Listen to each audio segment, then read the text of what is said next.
I would say that it's about looking for it, but it's about listening for it. Because, a lot of people look at the data and they look at the trend reports and they're like, oh, here's some white space. And they're trying to tell they're interpreting this data and trying to tell consumers to launch in a product and tell them what they want.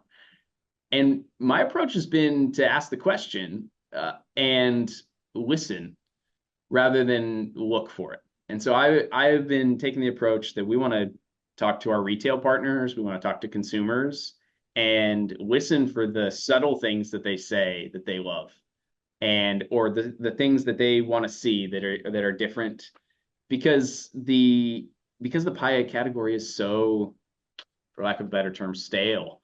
We want to take a different approach to it. How can we be a little bit different? We don't want to just make another apple pie.